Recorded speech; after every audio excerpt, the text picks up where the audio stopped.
Good afternoon. I'm Reed Mackey. I'm the Director of Child Labor Advocacy for the National Consumers League, and I'm the coordinator of the Child Labor Coalition. On behalf of the Coalition and the Alliance to End Slavery and Trafficking, welcome to today's briefing. We're going to be looking at some progress we've made in recent years and some challenges that lay ahead. And I'd like to turn it over to Melissa, the organizer of today's event. Thank you, Reed. Hi, I'm Melissa Sperber, and I'm the director of the Alliance to End Slavery and Trafficking, ATEST, and I join Reed in welcoming everyone here today.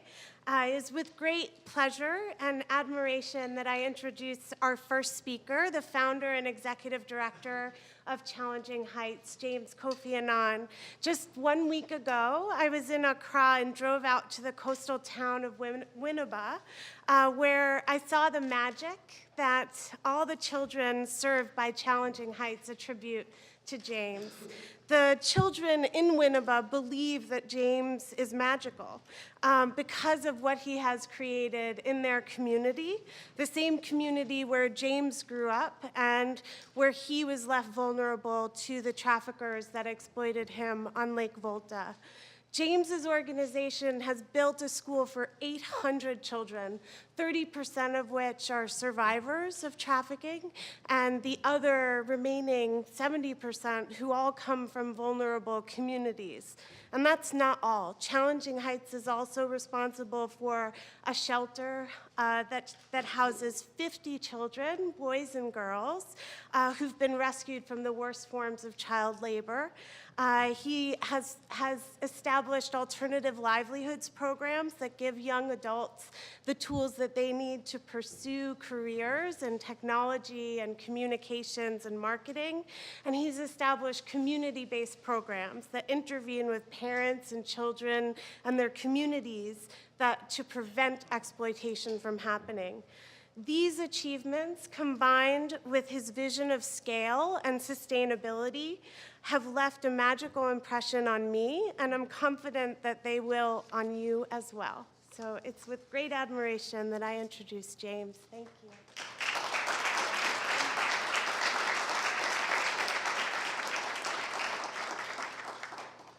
Thank you, Melissa. I will hope that one day I don't have to be introduced as having 50 children in my shelter being rehabilitated. That is when we would have ended slavery and child labor. And it is my belief that all of us together will do justice to that cause, to be able to say no to worst forms of child labor. Ghana obviously has had its fair share of issues of child labor. And my expertise is mainly in the fishing and to some extent in the cocoa industry. We're talking about a country where in 1960s, we created a lake to supply our country with electricity. But because of the same project, we had a huge body of lake that now became home to many children who are exploited in labor in the fishing industry. We're also talking about the cocoa, which is the mainstay of our economy, but which has also become a center for children who have been exploited in various forms of labor. In 1990, Ghana became one of the first countries to ratify the UN Conventions on the Right of the Child. We followed it up in 1998 by promulgating our Child Right Law, which is the Children's Act. So we've done a few things aimed at addressing the issues of worst forms of child labor, including promulgating the Human Trafficking Act in 2005. Despite all of this, we still face the challenge of human trafficking and worst forms of child labor. I am of the opinion that the few things that we are doing is in the right direction, but not enough to curb the incidence of child labor. I know that in recent times we have enacted the National Plan of Action against all forms of child labor. Still, we have over 200,000 children caught up in child labor. Out of this figure, we have nearly 1 million children who are not in school, who are all vulnerable. And today, I believe that I have the privilege to stand before you, not necessarily deserving more than other children. Because as a victim, a past survivor of child labor, I know what it means for children to go through torture, abuse, and pain. Being born into a family of 12 and having been abused several times once I was working as a child fisherman, enduring 7 years of torture and slavery, it was just by dint of luck that I escaped. My organization was created as a response to such abuses that children face. A few years ago, we were privileged to be presented with the Harkin Protocol, which then set the stage for the elimination of all forms of child labor. And I and my organization happened to be part of the remediation effort in providing support for children who had been affected. Challenging High supported 240 children by removing them from places of abuse and child labor, from the cocoa industry, and providing them with a program of education and rehabilitation. Today, those children are happily in school, doing well, and are protected. We still have a lot of children who are caught up in similar situations. And I believe that with all these policies and laws that we have enacted, the time has come for all of us to rally together to say no to worst forms of child labor. In this vein, I believe America has a leadership role to play. Just like the Harkin Protocol provided the leadership. We know that the TIF report, which is launched every year, provides us with a tool to measure ourselves as to how much we are doing in terms of addressing the issues of trafficking. I also know that the Bureau of International Labor Affairs releases a report every year that ranks countries on how they are performing in terms of how they are addressing the issues of worst forms of child labor. And I remember a few years ago when the report was released, and tilapia in Ghana was listed as one of the products, potentially going to be blacklisted. I had to personally release a statement to prompt our government to act. And I'm glad to say that the government swiftly acted on the report and provided a response to the US government in a way that then removed us from the list. This is the kind of leadership that I believe the American government and its people can do to help us address the issue of worst forms of child labor, especially because Ghana does not have the consumer movement that is required to put enough pressure on our government officials to act. In the absence of that consumer movement, we count on you to provide that leadership. So on this note, I will say thank you all for giving me the opportunity to say a few words, and we will continue to count on some of these tools as we know that definitely Senator Harkin is likely to take a bow. We are counting on many of you to also step in his shoes to put pressure on our government and even put pressure on the international stage for all of us to act. Thank you very much.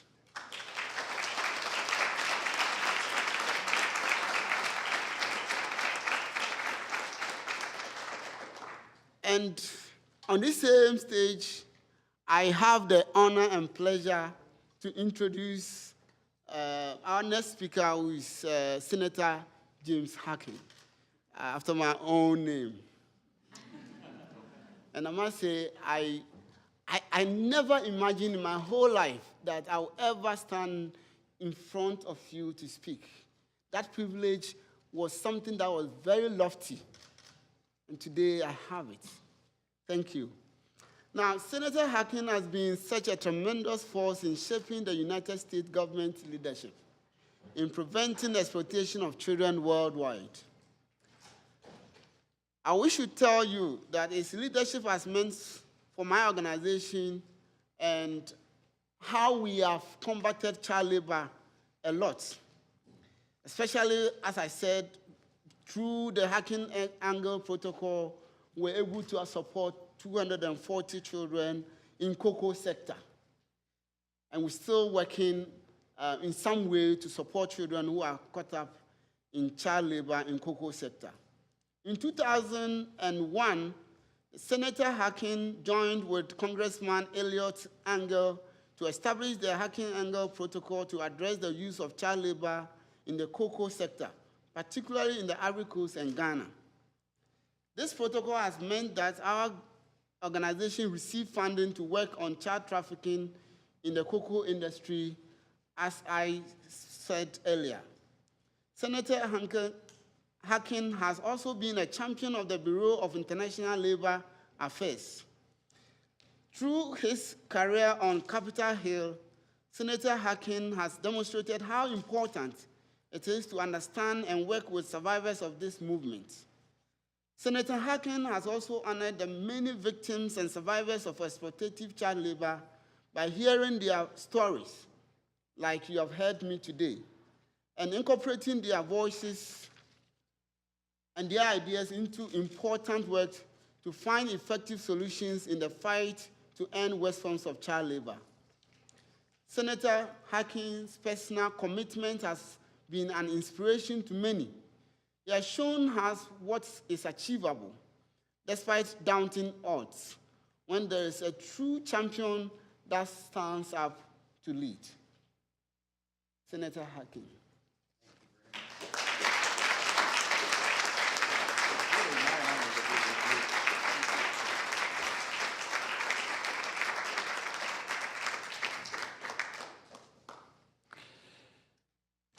Thank you very much, James. I just whispered in his ear, I said, it's my honor to be with him because he's been on the front lines for so long in his fight in his home country to eradicate the worst forms of child labor. So I just want to thank you, James, for your leadership and your example. I wish I had one of those futuristic duplicating machines so I could duplicate him, replicate him about 50 times in a number of countries. With the kind of leadership that you provided, we could really, if we just had more of you in a lot of different countries, we could really bring down the rate of child labor around the world. So by your example, by what you've done, you give hope and inspiration to so many young people that may think that they don't have any hope left, that they don't have any future. And you show them that, yes, they do. And so I thank you so much for everything that you've done, James. It's been great. As you, do you all know who James Kofi Annan is? You know, he was a child labor slave himself in the fishing industry. And through his own initiative stuff, broke out and went to school, got a great education. I'm told you even became a banker? Well, certain things we can forgive, okay? But as I said, and now an outspoken advocate, he has this wonderful organization, Challenging Heights, he's working on in Ghana. And I want to thank ATEST for convening this roundtable here. I thank the panel for being here and for all of your work on all these issues for so many years. Claude Fontheim with GoodWeave. Now, we go back a long way. You got to start it. Before, it was called Rugmark. Rugmark. That's right. Like, how would I forget? I've got it in my office. I've got Rugmark and I've got GoodWeave in my office. That was Kailash Yardi. And, of course, Carol Peer, from head of ILAB now, worked together with him. David Abramowitz, I'm going to have more to say about him, who who really started a lot of this going when he was on the House side, and of course, Shauna Bowder-Blau, who is with the AFL-CIO, and I thank our panel for being here. So in 1994, when I was chair of the Appropriations Subcommittee that funds the Department of Labor, I included $1.5 million in funding so that ILAB, the International Labor Affairs Bureau, could begin research on the incidence of the worst forms of child labor. The secretary at that time was Bob Reich, and he was very supportive of this, and so we kind of got that going. Those reports, there were 9 of them, were called By the Sweat and Toil of Children. It was the first time ever that our government had ever collected or obtained data on exploitative child labor around the globe. Some of that funding was used to make our first contribution to ILO's IPEC, the International Program on the Elimination of Child Labor, at that time. And so that sort of was going on in 95, 96, 97. And then, as you know, the ILO had promulgated its Convention 182. I always forget 189, 182.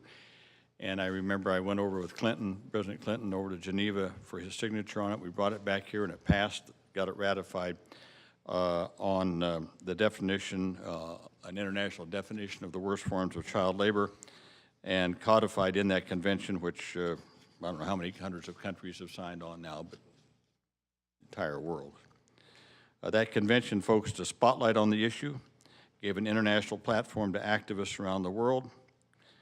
The message was that the scourge of exploitative child labor would no longer be an acceptable status quo, and that we're determined to do something about it. It allowed us to define it, to accumulate statistics, track our progress. In September of last year, now I mentioned the first 9 things on the sweat and toil of children. Now, since 2001, we've been getting these annual reports, and if you haven't seen one, in fact, James mentioned this when he was talking, and this is the findings on the worst forms of child labor country by country around the globe. And this is done Carol's operation, all of you at ILAB that put this out. So if you want to know what's happening, and it also tells what good things that are going on too. Some of the things that we're doing and progress that's being made. So it's not just punitive in nature. It's supportive also of different programs and things that are happening around the world to fight this exploitative child labor. So that's the 12th edition of that. It comes out every year, and we always have a big deal down at the Department of Labor on this annual report. So anyway, we can formally document these efforts to meet their international commitments that they've signed on to under ILO Convention 182. I intended for the report not only to bring countries to account and to shine a spotlight on the need to reform national laws, but to also point the way of how you put in social safety nets and remediation for children who have caught in those situations and who are brought out. It's not just enough, as I've said many times, it's not just enough to get these kids out of these worst forms of child labor. If that's all you're doing, you're just leaving them at the whims of different forces. So they've got to be taught, and then there's got to be remediation, education. We've got to build schools. We've got to hire teachers. And in many cases, in some countries like Ghana and Cote d'Ivoire, repatriating a lot of kids who have been trafficked back to their parents. So it wasn't just to do punitive action, like I said, but to jumpstart and get collective action. I wanted this report to be equal in stature and impact to the State Department's Human Rights Report, and I think we're pretty close to achieving that status. In addition to the TDA report, ILAB produces the TVPRA, the Trafficking Victims Production, all that, whatever all that means. It got all these things, I see the list. But it lists the goods. Now, James talked about that too. It lists the goods and stuff that are made by forced and child labor. And it updates the executive order that ensures that our federal contractors make good faith efforts to ensure that products that we're buying are not made by forced and child labor. So ILAB's work through this has helped target funding for 269 technical cooperation projects to combat exploitative child labor in over 90 countries around the world. And I said I was going to mention him later, but David Abramowitz was really the person that was working on the House side that got this TVPRA started, and we thank you so much for that, David. And of course, Carol, thank you for your leadership at ILAB in carrying it out. So the good news is these efforts have rescued an estimated 1.7 million children from the worst forms of child labor, and again, through the provision of education, training services, vocational education, and livelihood support for their families. And most recently, since 2001, and James mentioned the Harkin protocol, it's really interesting. I've been to Ghana 3 times. I've been to the interior, and I've been down along the coast and different places, but I've always just been focused on the cocoa industry. And so I'd heard about him and what he was doing in the fishing industry, because that was also part of the real problem of exploitative child labor. But we kept missing each other. I guess he was out on the lake and I was out on a cocoa plantation or something like that. I don't know, but it's just great now to meet you and in person, because I've read so much about you and hear about you through all the work that we're doing. So it's kind of 2 things going down the same way, but collaborating now and working together in Ghana. So that protocol was in 2001. It's focused on the cocoa sector. I don't know how many of you know this, but 80% of all the chocolate you eat in this country, 80% comes from 2 countries, Ivory Coast and Ghana, 80%. It's that big. And I don't know, just a little history how we got involved in this. The Los Angeles Times back around 2000 or 2001, sometime like that, had a big story about the use of child labor in the cocoa fields and how they were trafficked from other countries, worked just like slavery. Many of them getting injured because they were handling knives and machetes.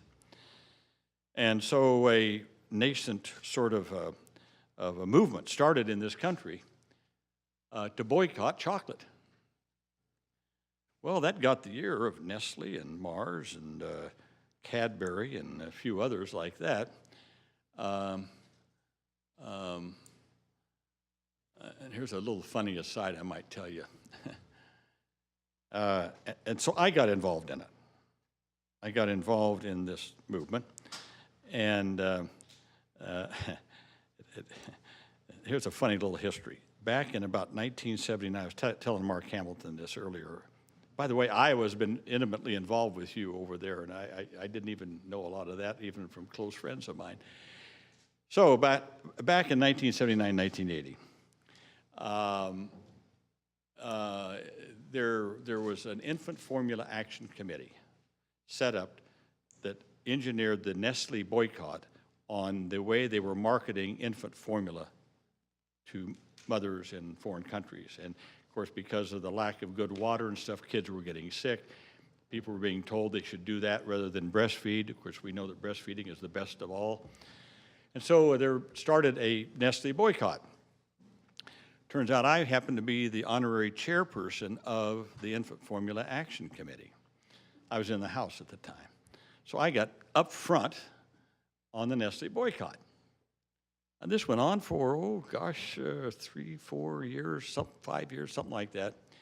And finally, Nestle agreed to stop doing what they were doing. So we felt we'd won a big action against Nestle and got them to change. 20 years later, it rolls around on the chocolate end of it, and Nestle said, "Oh my God, here comes Harkin again." and so that's how we got together, to try to see if there was something we could do, working with the companies and the government, with ILO, to reduce this, to reduce the number of kids working, and that's where that protocol came from.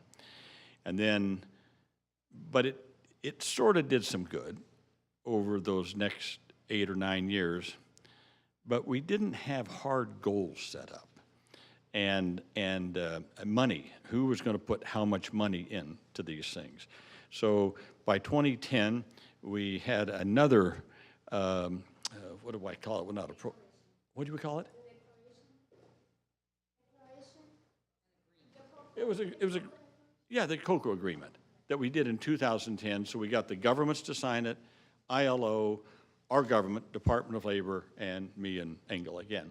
And this, in 2010, that we set up definite goals and money. And so, so certain parties, we're putting in so much money through DOL, ILO puts in so much money, the government's put in so much money, and the cocoa companies put in so much money. And so every year we have a meeting. We just had our meeting here a couple weeks ago, I guess. And so now we're really doing some good progress on that. The basic goal, I'll tell you this, is we all signed on to, is a reduction by 2020, a reduction of 70% of the kids in Ghana and Cote d'Ivoire, Ivory Coast, by 2020, reduction of 70%. But now, and we got Tulane University monitoring it, so now we have definite goals, James, set up, so we can go year by year, we can find out. Now, this is where we need now to coordinate with you on the fishing end of it too, so that we bring all of these elements together in Ghana, and of course in the Ivory Coast, also your neighbor to the west. So that's what we're doing, and it's not just, as I said, reducing it. We've got money in there for remediation. The cocoa companies are putting money in for the schools. The governments are putting in money for teachers. So we're all working together on this, and the Ivory Coast has had more problems than Ghana. Ghana's had a pretty good government, pretty stable government. Ivory Coast over the last 10 years has had civil war and problems. I think now it's pretty stable now. In fact, my notes tell me that just from our meeting last week, the Ivory Coast has prosecuted and sentenced 11 people for trafficking since the last year, so we're making some progress there. Well, I just thought I'd bring you up to date on that to tell you how proud I am of ILAB's work, the work of so many NGOs that are involved in this, GoodWeave that I've worked with for so many years in the carpet industry and getting the worst forms of child labor out of the carpet industry. You know, if you ever go out to buy a carpet, you know, when you buy those hand-knitted carpets and stuff, look on the back and see if it's got the GoodWeave symbol on it. If you do, then you can buy it because it's not made with exploitative child labor. So look for the GoodWeave emblem on the back of any rug or carpet that you buy. So again, I just want you to know that all of you here should be proud of your efforts. We've made, I think, some significant progress, but we can't become complacent. So much more needs to be done. And so I said before, this is my last year in the Senate, so I'm retiring from the Senate, but I want you to be reassured I'm not retiring from this fight. I'm still going to be working in this area in some way or another. Maybe I'll give Claude my resume, and he can look at it here. But I just want you to know that I'm going to continue to be involved in this, to working with ILAB and other NGOs to continue this effort. It is again something that we just have to do, and we've made progress. Since I first got involved with Rugmark back in the 90s and the soccer balls and stuff, I mean, a lot of kids have been gotten out of these industries. So we've made some progress, but we just can't sit back. There are other countries, and it's not just Africa, and it's not just Southeast Asia, it's Latin America, it's the Philippines, it's Malaysia. And you know, once in a while we find them here in our own country too, in America, where we find kids being abused and put in places of work that they shouldn't be. So it's an ongoing fight, and I just want to thank again all of you for your leadership in this. James, to thank you for your example and all that you've done through all these years, and I'll be coming back to Ghana this year sometime Engel and I are trying to work it out when we get over there, so maybe I can get away out of the fields and get to the lake and sometime, and we can get together over there and make sure that your efforts and all of our efforts are put together. So again, thank you, James. Thank you all panelists. Thank all of you who are here. I don't know you all personally, but I can tell you, if you're here, then I know what you're about. And I want to thank you for what you're about. Helping these kids get out of these situations, have hope, have a future of their own. So I thank you for that.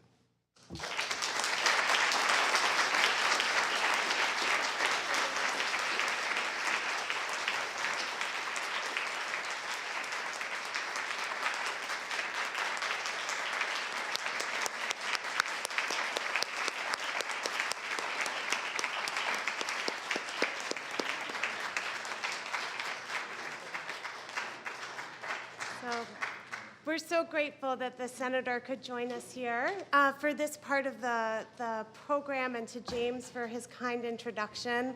It's really through his leadership that we can all be here today to celebrate the progress that has been made. And now I'm going to turn it over to my colleague, David Abramowitz, the Vice President of Policy and Government Relations. Thanks, Melissa, and thanks for all of you for coming out on a beautiful day in the spring. I'm sure that we could all be doing other things, but this is a really critically important issue, and I think that both James and the Senator spoke eloquently about it. We have a great panel, and I'm going to try to get there very quickly. I just want to say a few more words about the problem of child labor and the worst forms of child labor before we get there. As James and the Senator were talking about, we're not talking about kids who might work with their families in the family business or might look to earn a little bit of money on the side to do things. We're really talking about child labor that is dangerous, that is morally, physically, socially harmful to these kids, and that may keep them from going to school. Or even if they get to school, they're so exhausted that they can't really learn. That's the kind of labor that we're all trying to end. And in its most extreme form, the worst forms of child labor, children are being enslaved, they're separated from their parents, their families, they're exposed to very serious hazards, and they're left to fend for themselves on the streets of big cities. You've heard about some of the things that James talked about the torture and abuse that he faced and the work to prevent child labor in Lake Volta, which is really inspiring to me personally. And I would say that it's not all bad news. As we heard from the Senator, there's good news. In the last decade, the number of child laborers has declined by 1/3, according to the International Labor Organization, which is an amazing accomplishment. But there are still an estimated 168 million children who are working in child labor situations. And just for context, that's more than the population of the Philippines and Thailand combined. Half of those children are involved in these worst forms of child labor that are so dangerous to our next generation. And it's not necessarily getting easier because some of the low-hanging fruit, as they say, has been taken. And where we have children in conflict, children in domestic work, children in agriculture, who are often very difficult to reach because of the way that they're out in the homes or in the fields and difficult to come to. So our panelists today are going to describe this challenge in much more detail and talk about what's needed to reach our goal of eliminating exploitative labor together, including what the U.S. Congress and the executive branch can do to continue its leadership in this issue. So I'm privileged, I should say, to be joined today by representatives of 3 organizations that are leading the fight to eliminate the worst forms of child labor. Claude Fontheim, as was discussed by the Senator, is the Vice Chair of the Board of Directors for GoodWeave, an organization that works to end child labor in the carpet industry by certifying child labor-free rugs and by providing education and opportunities to rescued and at-risk children. I feel like we should have had handouts with the GoodWeave mark on it so we could hand out to all those in attendance. Shauna Bader-Blau is Executive Director of Solidarity Center. Solidarity Center works around the world to eliminate all forms of worker exploitation and to build support for workers' rights in partnerships with workers, trade unions, governments, and civil society. coalitions. And Carol Peer is the Deputy Undersecretary for International Labor Affairs, leading ILAB, the International Labor Affairs Bureau. ILAB is responsible for the Department of Labor's efforts to ensure that workers around the world are treated fairly and are able to share in the benefits of the global economy, and they really represent a center of excellence in the U.S. government in terms of the research they do, the programs they've done, the learning they transmit. It's really a privilege to be here with you, Carol. So rather than sort of give set piece like speeches, we're going to try to do this through trying a little bit more of a conversation. And so I'd like to start today's discussion by asking our panelists what's working. James' description of child labor on Lake Volta in Ghana really paints a picture of the tremendous challenges we're facing, but it also is a story of hope and the ways that we can curb and eventually end exploitative child labor. And I'd like to give each of our panelists a moment to share something that your organization has done to successfully address exploitative child labor. So Claude, maybe we can start with you on one end, and why don't you tell us a little bit about GoodWeave and what you've done, some of the successes that you've seen. Sure thing, David. Thank you, and thanks to ATEST and the Child Labor Coalition, of course, to Senator Harkin. GoodWeave wouldn't be where it is today without Senator Harkin. He was a huge booster of the organization when it first launched and has really invested a lot of time and his own credibility in getting the organization to where it is. I should also say I'm on the board of GoodWeave, so I can't take credit for the phenomenal work that is done by Nina Smith and the staff of this organization here in the United States, in Europe, and then of course on the ground in Nepal, in India, and now in Afghanistan, thanks to ILAB. They are really an incredible team. So a couple folks, including David here, have said, you know, there is some good news. And the good news, I think, is that there are models out there that are working, and GoodWeave is one example of that. Since GoodWeave went to work in the rug industry in South Asia 20 years ago, the number of children working in that industry has declined by roughly 3/4, down from 1 million to 250,000. This is a huge change for the better. Now, 250,000 is still far too many children working in exploitative conditions, but it goes to show that an organization that takes the right approach, even a small-scale organization like GoodWeave, can have a huge impact. And let me just tick through what I think are the sort of core factors for why GoodWeave is effective. It's a holistic approach. It takes on all elements of the problem. It has market incentives to incent the employers to get children out of the workplace. It has community-based audits, so those who are checking are based in the community. They know what's going on. It's hard to avoid them, right? They know the community. They know where to look. And they're very effective in finding child labor where it exists. They set new norms that extend through the whole industry in South Asia, demonstrating that you can make a living in this industry without employing children. They rescue the children. They offer rehabilitation and ultimately education through schooling. And when they rescue children wherever possible, they return them to their families. So it's that sort of holistic approach that has made a huge difference in this industry. And I would just say, throughout all of this, ILAB has been an incredible resource. Somebody here, David or Senator Harkin, called it a center of excellence. It really is, and for GoodWeave, it's been an enormous resource. Thanks so much, Claude. And Shauna, we just heard about sort of community-based efforts, but there are a lot of different approaches, and Solidarity Center is a somewhat different approach. Can you talk a little bit about that? Sure. Thank you, David, and thank you, ATEST, the Child Labor Coalition, ILAB, of course, my colleague from GoodWeave. Thank you so much, and of course to the inspiring story from James, Kofi, Annan, and the great Senator Harkin. I wanted to talk a little bit about an experience we had in Liberia, which explains the Solidarity Center's approach and highlights the approach we take in our piece in fighting for the eradication of child labor globally. You know, when we went to Liberia first 10 years ago, we visited a rubber plantation. And this rubber plantation was known for exporting to the United States, the rubber that goes into the tires made by Bridgestone Firestone. And on this plantation, when you visit the plantation, you see trees, hundreds of trees and workers across the plantation individually tapping individual trees for the latex that later becomes rubber and is exported to make tires.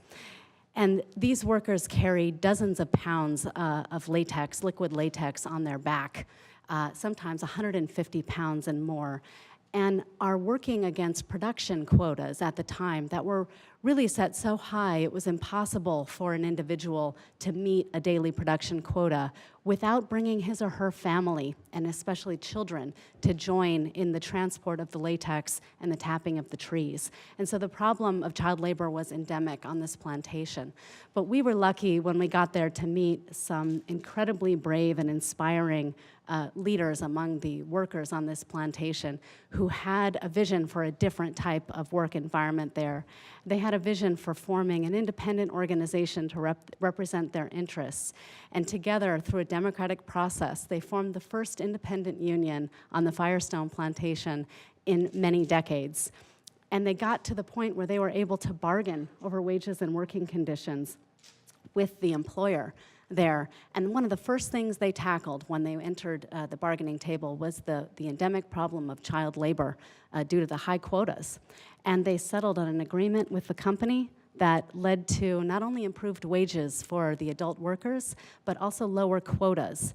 And in addition, they, since they also lived on this plantation, and their children lived there too, they worked with the plantation managers to create schools that would provide education for K through 12. And as a result of collective bargaining and the formation of the first independent union on this plantation, child labor was eliminated from the plantation. And for the first time there, adult workers had a chance at a decent life and dignity for themselves and their families, and their children had an opportunity for a better life as a result. You know, we had a similar approach we took in a program in Kenya, where we worked on coffee and tea plantations with agricultural unions and community leaders who both had an interest in eliminating the presence of child labor, also endemic to these plantations.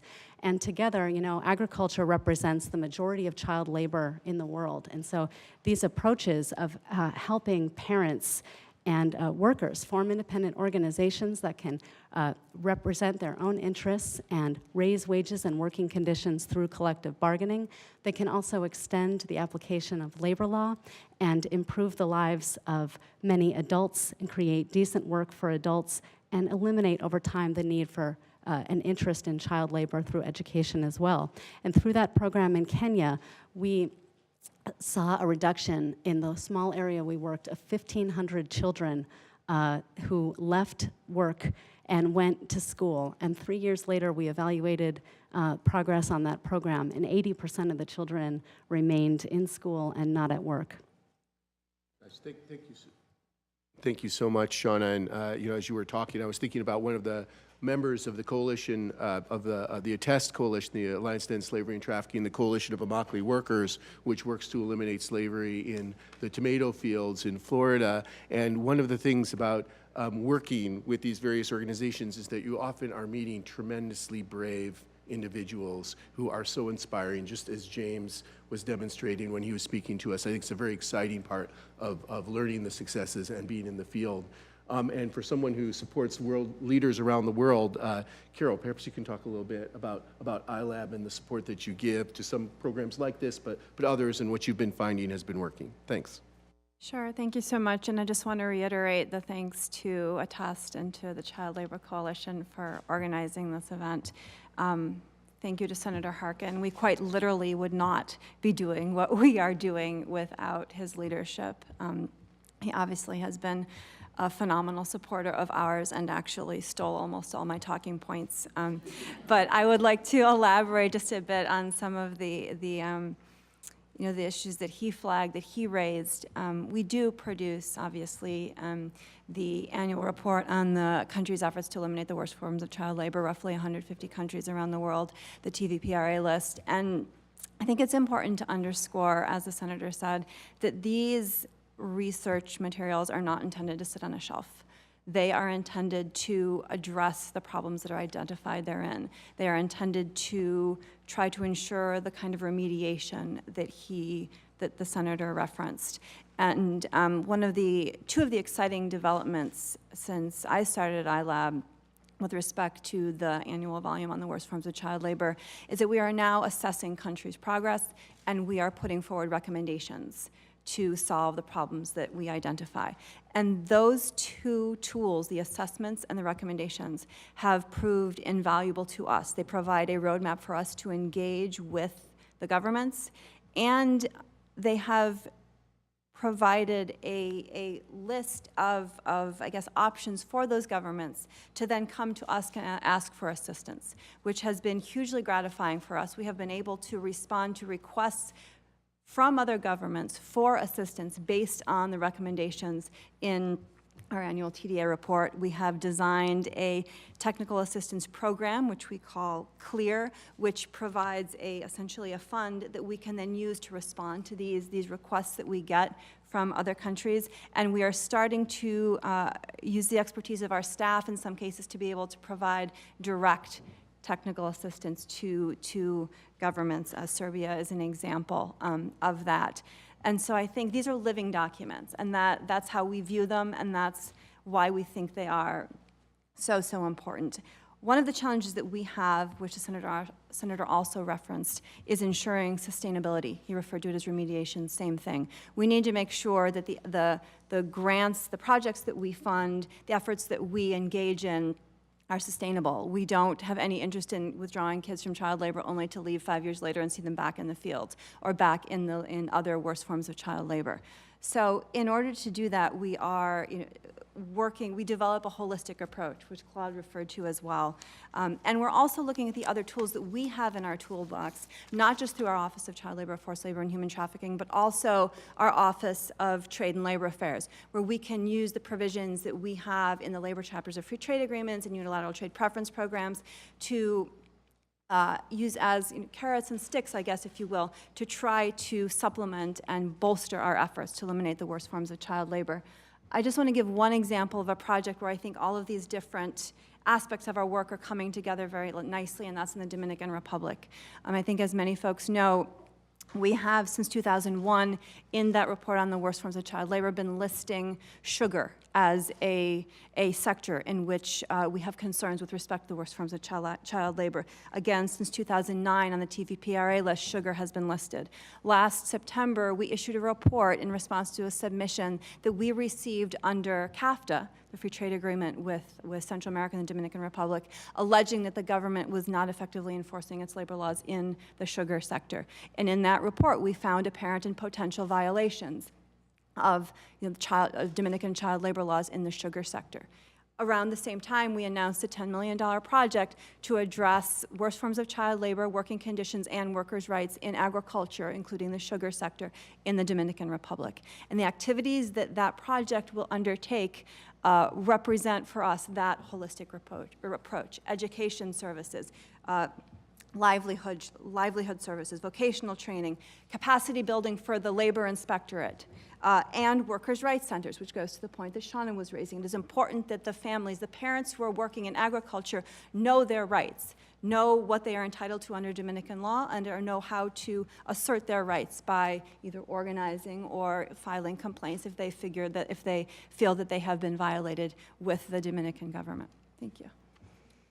Thank you so much for that very extensive, comprehensive view. And I think that we've talked a little bit about some of the things that have been working and taking on the holistic approach to these issues and trying to see the various pieces. But of course, we're far from having the world be free of child labor.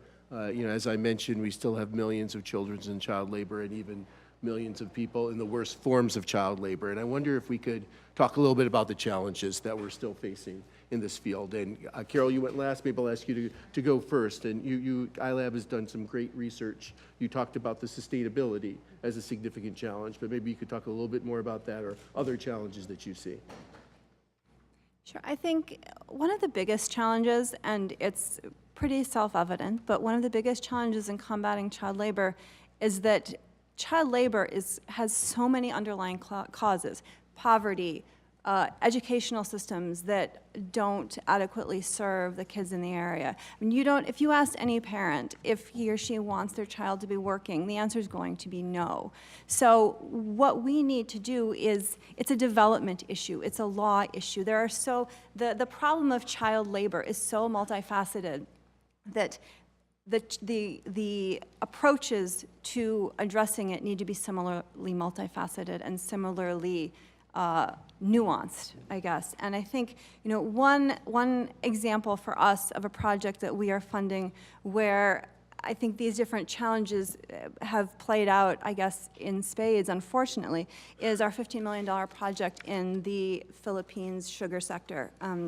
Our grantee in that case is World Vision. We have that project is going to be is serving 25,000 households, 52,000 kids in the sugar sector, and providing training, livelihood support, increased access to financial services. And then halfway through the project, we have Typhoon Haiyan. So, the challenges that our projects face are sometimes predictable, sometimes not predictable. So in the case of that project, our project had to reassess. It had to figure out, now when you have some of the communities being served so completely devastated by the typhoon, what are the new needs? You have families for whom the main issue was their kids couldn't access a nearby school, now not having enough food to survive. So, midway through the project had to do a new assessment, had to figure out how to address in real time the new needs of the families and the kids that were being served. And so the project adopted something called a life-saving approach in 15 of its 43 targeted municipalities. And I was talking to my staff working on this project, and what is being done is really exciting. It's very basic, but at the same time so essential. The project is now funding community gardens to try to ensure food sustainability, providing seeds to ensure that the families are able to, once the project leaves, continue this process of growing food for themselves, training the parents to be able to earn enough money when they are not working during the sugar season to supplement the income, to be able to kind of live until the next harvest time. So I think that's one example of many, many examples of how we need to be nimble, and how there is not one easy solution to this problem of the worst forms of child labor, and how we need to, I guess, all pool our resources and work together to try to combat this problem. Thanks so much, Carol. I think that the notion of the different contexts and what you have to do in the different contexts where you may have a very different cultural issue, different economic issues, different pressures is really, really important. And maybe very briefly, because we want to get to talking about what we can do next. But in terms of very briefly, Shauna, do you have some thoughts about how we can address some of the intractable problems in these very context-specific issues? Absolutely, and it's great to follow Carol's opening. It's wonderful to work with an agency of the U.S. government that both on the level of diplomacy and program, but also leading in the area of thought and vision on how to eradicate child labor. And in terms of taking, some creative approaches, I was thinking about an experience we had in the Congo, where you may know in the Congo there are a couple million workers in informal mining in the country. We worked in an area, the province of Katanga, and due to a lack of decent jobs for adults in that area, you had tens of thousands in that province of adults working in informal mining, but often with their children as well. And when we were investigating this problem, when we looked into the question of why the children were working with the parents in the informal mines, this is cobalt and copper mostly, we found that the children were not in school because school was requiring user fees to enter. And the children couldn't afford it, and their parents had them working in order to raise money to pay the user fees to attend school. And then when we looked into the problem of user fees at the school, we realized that that wasn't a government policy, but the teachers were requesting payment from students to attend because they weren't getting paid, and they were going 8 and 9 months without salaries. And then when they were paid so little they couldn't earn a decent living. So when you look at a problem like that, to address the root causes and take a holistic approach, as Carol mentioned. You look at the problem of a lack of decent work for adults across the board in this province, and you can imagine an initiative that would look at working with teachers' associations and their allies in the community, parents who both have an interest in having kids in school and not at work, to advocate together with the national government for decent wages and on-time payment of wages. And you can imagine a partner part of that project looking at the miners in informal mining and working with informal mining associations to help them build their voice vis-a-vis the suppliers and the buyers on an informal level, so that they could raise their own wages and standards there. And working together on a project like that is a really innovative approach to addressing the root causes and building sustainable organizations that will continue to fight on and live past any one particular project. Thank you so much, Shauna. That's really great. Claude, do you have something that you want to talk about in terms of how we can really make this, overcome these challenges? Absolutely. So as a couple of the speakers have noted, eliminating child labor is a double win, because not only are we doing the morally right thing by getting children out of exploitative situations, but we're creating jobs for adults, which in turn then drives down poverty, which is the root cause of child labor. And this is really the next frontier for GoodWeave. GoodWeave is now applying an expanded standard that goes beyond looking at child labor and solving that, and looking at labor rights broadly in the rug industry, the environmental conditions in the rug industry, and transparency. And by doing that, we are seeking to drive down poverty, because when labor rights are respected, when freedom of association is respected, and when businesses operate on a transparent basis, you reduce poverty, and then ultimately that becomes another way to drive down the occurrence of child labor. Thanks, Claude. I think that a lot has been said about the two great reports that the Department of Labor puts out through ILAB, the Worst Forms of Child Labor report, which focuses on the efforts of 143 U.S. trading partners to eliminate the worst forms through their various mechanisms, and also the list of goods made with forced labor, which people have referred to as the TVPRA report that I worked on. And I think that both reports have really highlighted the nature of some of this child labor. And I wonder if we could, just shortly, because I do want to get on and finish off with what we can do next, but maybe, Shauna, you could say something about how companies and supply chains, what we can do to try to get more people involved and more entities involved to really go all the way down to make sure that no children are supplying the global supply chain. Thank you, and I think that's a really appropriate question for this time and where we've gotten to in 2014 on the question of corporate accountability in supply chains. It's really time to take the next step on corporate accountability and move beyond traditional social auditing and unilateral programs that corporations put in place that are voluntary and unilateral on the part of the companies. I think we're at a place where we can really do that now. In Bangladesh last year, terrible, disastrous fires and building collapses killed nearly 2,000 workers, including some employed children in garment factories.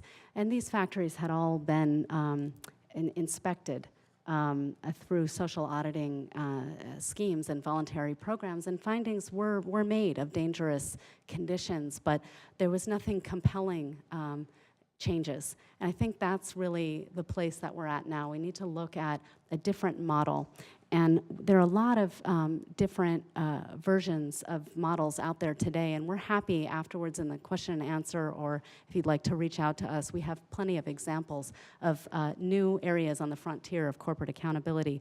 But I think what Claude said is really key, which is, in the end, the most effective monitoring around labor rights violations and child labor and the presence of child labor really happens at the workplace, and it happens by workers.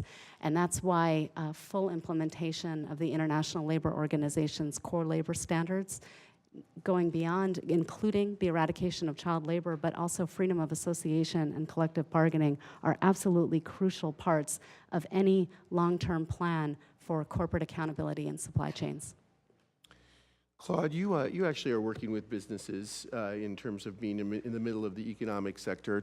Talk a little bit about, I know carpets have been on the list of goods. Talk a little bit about how that's worked and how your outreach to company has worked. Well, as somebody who's worked with companies across a number of different sectors, I can tell you that the more information that is out there and the more transparency we have, the better. And so the reporting that ILAB does, I think, is really crucial. When consumers know that that rugs are a product in which child labor is rife, you're going to get pressure upward from consumers. And when businesses know that their reputations are threatened because they could be selling rugs that are the product of child labor, it puts more pressure on them from the other side. Now, GoodWeave also goes a step further through this certification program that Senator Harkin mentioned, so that those who comply with the audit and go and submit to the GoodWeave program then have preferred access to retailers in the United States and Europe through that certification program. But the research and the reporting that ILAB does is an important part of putting information into the hands of consumers and businesses to sort of create that upward pressure on the standards in the marketplace. Thanks, Claude. I do want to turn to sort of what we can do and what the U.S. government can do. And, you know, Senator Harkin has been, of course, has been mentioned many times, such a tremendous advocate and proponent for ILAB, and has dedicated an amazing amount of his time and energy to making sure the United States has played a leadership role in reducing exploitative labor worldwide. Maybe each of you could share a couple of minutes on your perspective on the role the U.S. has played and what you'd like to see from Congress and the U.S. going forward. Claude, can you kick us off? I don't think you'll be shy. No. Well, first of all, I want to take this opportunity to say that we've talked a lot about the importance of eradicating child labor, a holistic approach, and why it's the right thing to do and what it's going to take to do it. But as we talk about what the U.S. government ought to do in expending resources and making sure that we've got a robust sort of capacity at ILAB, I think it's also worth pointing out that we have a self-interest in this. So ILAB has funded GoodWeave to extend its program into Afghanistan. It seems obvious to me that if Afghan children are not in the worst circumstances, having to work on weaving rugs, but are getting an education, and then their parents are able to have decent jobs, make a living, and support their families, that's good for our national security, right? A secure and stable and developing Afghanistan is a heck of a good way to make sure that we live in a more peaceful world in the future. Also, more broadly, in many countries, as we help these countries develop, and development means eliminating child labor, we're creating markets for our exports, and that creates jobs in America. So I would say it's a pretty good investment when you think about the amount of energy, money, and resources that go into national security and economic development and job creation in America. The elimination of child labor and raising labor standards around the world is a pretty good investment for advancing both our economic interests and our national security interests. I would just say we need to sustain what the government is doing, and we need more of it in terms of resources for innovative projects, reporting, and having a real center of excellence within government that we can all turn to as a resource. Thanks. Shauna. Well, I think one of the really visionary things of Senator Harkin was that he knew from the beginning that child labor and the fight to eradicate child labor was going to be a long-term struggle and needed a long-term investment. And that's what we've seen behind Senator Harkin, who's a champion for the marginalized and the working poor all around the world, be it disability rights, child labor, or worker rights in the United States and globally. But he also had the really wise idea that we needed to invest in a bureau, a part of our government that would have specialized expertise in this area, technical expertise, and the capacity to also be a diplomatic player in the fight against child labor, and that's ILAB. And the investment in ILAB through these program and technical support that it does is really crucial, and we'd like to see, we really believe that needs to continue. We also believe going forward that we should, now that we have worked together to reduce child labor in so many sectors, identifying the most intractable problems that need ongoing long-term work is really important. And highlighted today were agriculture, where we continue to see the majority of child labor. Also domestic work, where the numbers aren't as high, but the problem is very severe, with large presence of child trafficking, slavery and forced labor of children in domestic work that needs to be addressed. And we believe that there's really space now to build on the successes of the livelihood support approaches that we've all taken over the years and move on to the next phase where we can help empower organizations on the ground that can help create decent work for adults and strong economies, good governance and democracies, and good access to quality education, that's the next frontier that needs investment, and we're really proud to be able to support that. Thank you so much, Shauna. So, Carol, your ears are burning, but what from ILAB's perspective? Well, we agree. I mean, we feel like we've only scratched the surface in terms of what we can do as an agency in the fight against the worst forms of child labor as part of our efforts, to have sustainable economic growth and ensure greater protection for workers' rights around the world. One of the things we have discovered over the past few years, which is not rocket science, but is something that we are now really trying to take on, is that for us to have the greatest impact, we have to really, really understand in a very deep and sophisticated way the problems in each of the countries in which we are working. The projects that we design and the engagements that we have and the interventions that we have are exponentially more successful if we have a very robust understanding of the shortcomings in a country's labor inspection system, or the shortcomings in a country's labor laws, or the problems with the social safety nets that are causing, kids and parents to fall through the cracks. And in order to be able to get that really robust, deep understanding, we need staff to, make the trips, to develop the relationships, to really, be able to focus on these different countries in order to then target the problems. It's not enough to have a few trainings here and a few trainings there and think that we've, addressed the problem. We need to be able to go into a country and say, the problem is Article 3 of your labor code that provides X, Y, and Z, and it needs to be changed this way. And the problem with your labor inspector is that you're interviewing workers in front of the employers and they're not willing to tell you what is actually wrong. And you're sending, male inspectors to interview female workers and they're not going to tell you about sexual harassment. We need to be able to really understand that. And we're trying, and we're doing our best, but we have, limited resources, and, we want to be able to do more, not just on the issue of the worst forms of child labor, but on all the other, workers' rights issues that come together to be underlying, the violations of which come together to be causes of the worst forms of child labor, but, the other violations of workers' rights and lack of sustainable economic growth. So, we agree, and we're doing our best, and we will, continue in this fight.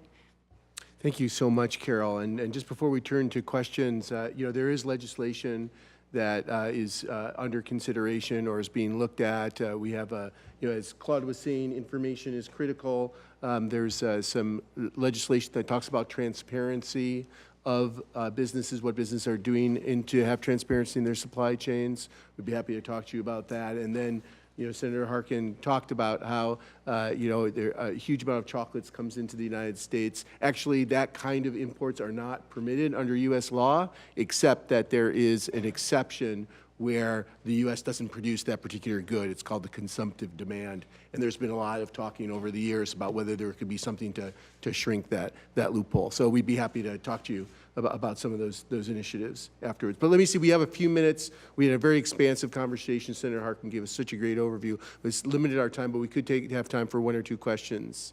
Is there anyone who has a question of our great panelists here? Jesse. Hi, I'm Jesse from Coalition. Sure. Thank you.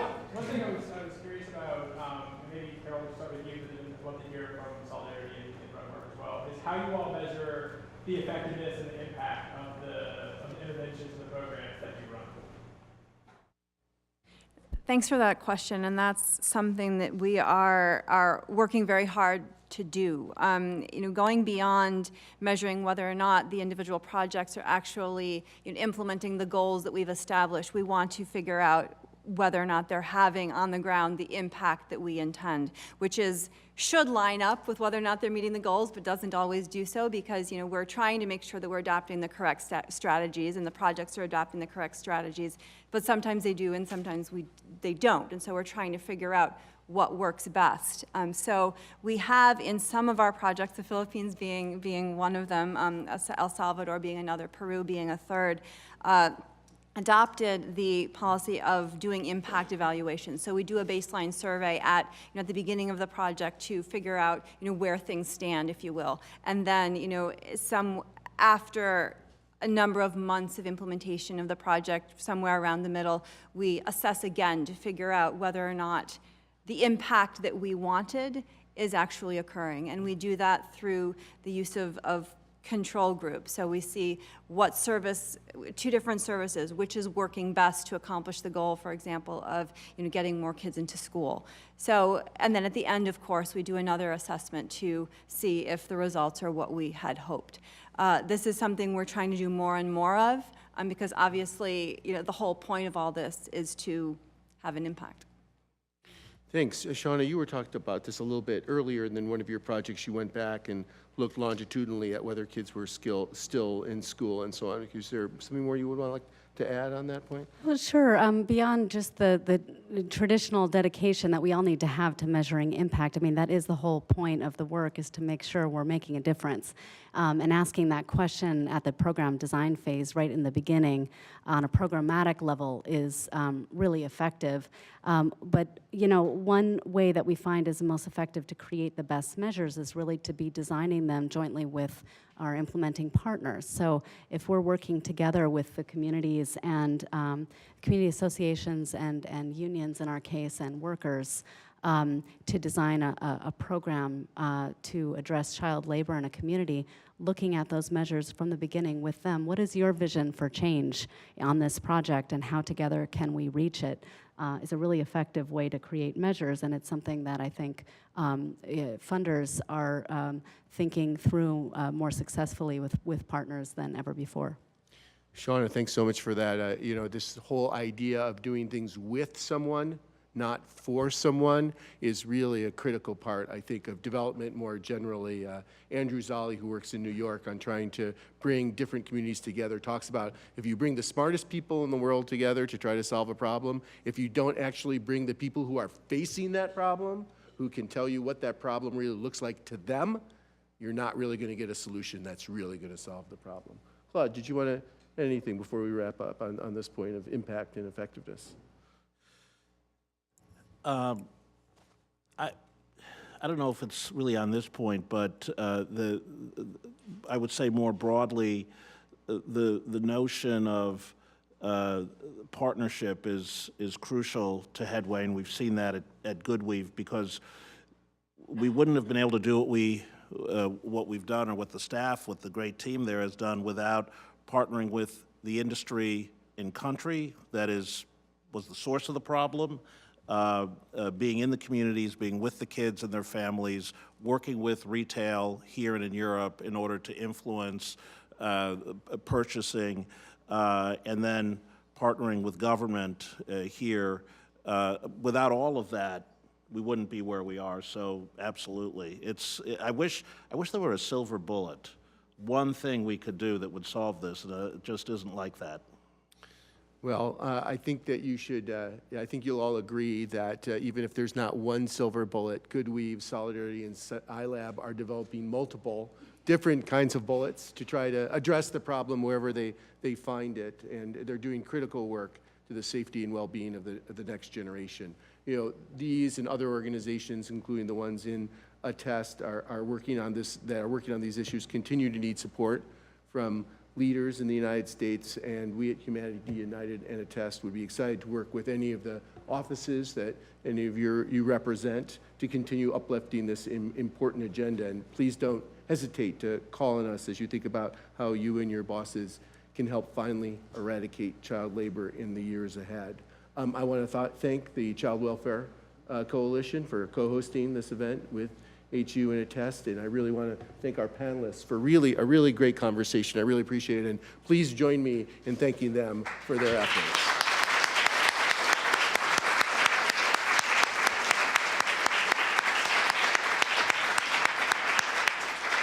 And finally, I was trying to wait until she came back. I just wanted to say a special thank you to Senator Harkin, but also, you know, the senator can do a lot, but he also needs the staff to really get even more done. And Rosemary Gutierrez, who was with the senator but had to leave with him, has just been a tremendous asset to so many people in this room. And I just want to thank her, and please pass on our thanks to her when you go back.